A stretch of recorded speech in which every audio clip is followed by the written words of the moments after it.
Hello, traders. FX Pip Collector here. Today is Wednesday, June 18th, and this is my analysis for the pound yen. If you haven't done so yet, definitely do check out my free Discord group, which is linked out here in the corner at the end of the video.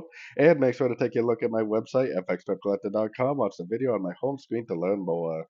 So, anyways, the pound yen definitely did go down pretty nicely throughout yesterday and this morning. And it is possibly a turn on the higher time frames. So we definitely do have a nice engulfing move to the downside on the daily. And I do have an analysis that would possibly have this going down for several weeks for a three waves down for wave Y to complete a WXY pattern. So it is likely that we are going to get a much bigger move to the downside. So for me, I would definitely start looking for sorts, and I definitely wouldn't be trying to go sort now. We have almost a perfect five waves. So what I would like to see now is a nice three-wave pullback, which on the 1 hour time frame could possibly take a day or two, maybe up to a Fibonacci level, and then that would potentially be where I would be looking to go short.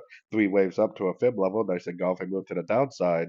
Now today is FOMC day. It is U.S. interest rates news for the US dollar, and that likely will have a big effect on the yen pairs also because they're risk on, risk off currencies.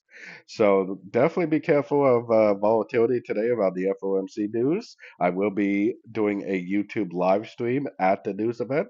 So if you want to stop in for my live stream so you can see the latest analysis on all your favorite pairs, definitely do so. But anyways, don't forget to like and subscribe. And as always, thank you for watching and happy trading.